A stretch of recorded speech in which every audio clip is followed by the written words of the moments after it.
Alam nyo ba, sa tuwing nakakakita kami ng nakasale, nagniningning talaga yung mga mata namin. Anyway, nung isang araw nga pala, nagkaayaan nga pala kami dito sa may IKEA. Paano ba naman kasi hindi talaga kami mapakali ng Daddy Bean kasi hindi nga namin alam yung mga bibilihin namin na furniture dun sa bahay. Sa January pa naman ang turnover pero punong abala na talaga kami sa paghahanap ng mga gamit. Aba syempre, sa sobrang bilis ng panahon, kailangan talaga namin pag-isipang mabuti kung ano nga ba yung bibilhin namin. Kung hindi nyo na itatanong, sobrang busisi talaga namin sa mga gamit. Kaya kung mapapansin nyo sa mga past vlogs namin, naghahanap talaga kami. Yung tipong lahat talaga ng bilihan ng furniture talagang nag-i-scout kami. Nakakita pa nga ako ng scented candles dito for only 90 pesos na lang. Tapos yung soap dispenser nasa 40 pesos. O diba, may mga mura din dito. Buti na nga lang kasama namin sila Wowo at Wawa at sila nga ang nagbabantay sa kanilang mga apo. Habang kami busy naman sa pagbubusisi ng mga furnitures. Sa kakaikot nga namin, may nagustuhan na nga kaming mesa at ayan nga, tinitingnan-tingnan ng Daddy Bean kung maganda nga ba yung quality. Tapos yung presyo niya nasa 16,990. Then yung mga upuan naman 6,450 per peraso. Habang nagtitingin-tingin nga kami, ito naman sa IKEA, busy nga dito sa may kitchen. Kaya sa tuwing nandito kami sa IKEA, nalilibang talaga siya. Kita ko na nga rin pala sa inyo ng mabilisan na tong itsura na tong dining set. Bali, ang ginagawa nga pala namin kapag may nagugustuhan kami, pinipicturean namin kasama na yung presyo. Ganito kasi talaga kami ng Daddy Bean para malaman namin kung pasok ba sa budget. Bali, yung hanap nga pala namin yung pasok sa budget pero quality. So, ang mangyayari nga pala, kami lang dalawa na Daddy Bean yung mag-aayos sa bahay. And buti na nga lang may iba't ibang peg sa Pinterest kaya dun kami nakakakuha ng idea. Yung dining area nga pala namin may kaliitan kaya yung magkakasya lang doon yung 6-seater. Kaya ang gusto sana namin ng Daddy Bean, yung mga gamit doon ay hindi bulky para hindi lumitaw na masikip. May nagustuhan pa nga kaming ratan dito na 6,450 ang halaga. At alam nyo ba, itong sa IKEA, enjoy na enjoy nga dito sa high chair kasi dito daw makakakain daw siya ng maayos. Nakakatuwa nga siya kasi napakagaling niya talagang mag-sales to. Tapos may nakita nga pala akong accent chair na babagay nga pala dun sa sala namin. Pinaupo ko pa nga ang Daddy Bean at ang sabi nga niya sa akin, napaka-comfy nga daw dito. Then dito, nagtitinda nga din pala sila ng mga fake plants at isa nga to sa nagustuhan ko. Isa pa nga pala sa nagustuhan ko dito sa IKEA ay may mga showroom sila. Kaya napakalaking tulong sa amin na nag-iisip kung ano yung babagay sa bahay. At habang nasa kalagitnaan nga kami ng paglilibot, eto si Bebe Arlo, bigla na lang talagang gumawa ng milagro. Dito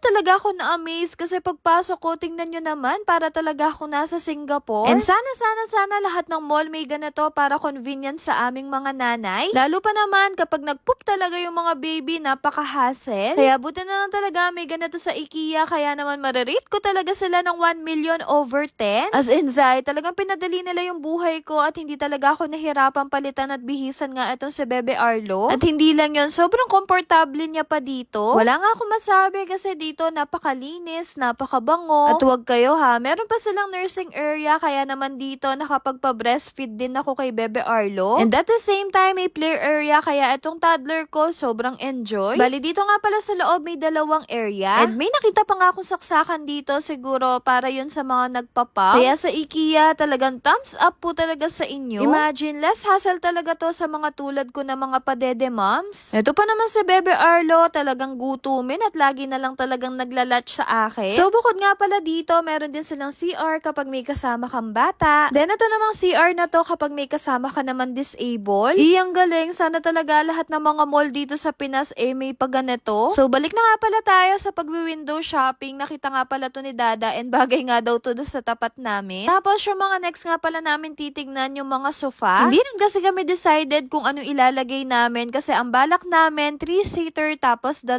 accent chair. And then fairness naman dito, napakaraming choices ng sofa ha and talagang nahirapan kami. Pero ang hinahanap nga pala namin yung kulay na babagay dun sa pintura tapos gusto namin yung firm. Dito nga kami medyo nagtagal kasi lahat talaga inupuan namin para maramdaman namin kung maganda nga ba talaga siya. And itong pinapakita ko sa inyo, isa nga pala to sa kino-consider namin. Sa kakakalkal nga na to sa Daddy Bean, nakakita nga siya ng zipper kaya feeling namin pwede tong labhan. Pero dahil nga may baby and toddler kami, pinag-iisipan nga pala namin kung pipiliin namin yung leather. Pero kung may mga washable naman na ganito, why not, 'di ba? And ito talaga yung matagal na naming hinahanap. Kaya ang sabi ko kay Daddy Bean, kumuha nga kami nito and may nakita pa nga kami na mas malaki pa dito. And isa pa nga pala sa nagustuhan namin dito, naaalis nga pala yung cover kaya pwede mong labhan. May isa pa nga ako nagustuhan na sofa dito kaya naman pinaupo ko si Mama at pinakilatis ko nga sa kanya. Then ito namang next na ipapakita ko sa inyo nyo, ito naman yung nagustuhan ni Dada. And ang sabi pa nga niya, napakalambot nga daw neto. Ito nga si Arkia, napaka-cute at nakakita pa nga ng accent chair na maliit. Naghahanap nga din pala kami ng center table and dalawa yung pinagpipilian namin kung yun ba o ito. Pero nung nakita namin yung kulay sa may divider sa bahay, ito yung bumabagay na kulay. Kaso nga lang, nasa 12,000 plus to. Kung accent chair naman yung hanap nyo, marami nga din pala dito. Kaya naman sa mga naghahanap ng furniture dyan sa bahay, check na may mga magugustuhan din kayo dito. O siya, hanggang dito na lang muna. Kung nabitin kayo, comment na lang kayo for part 2.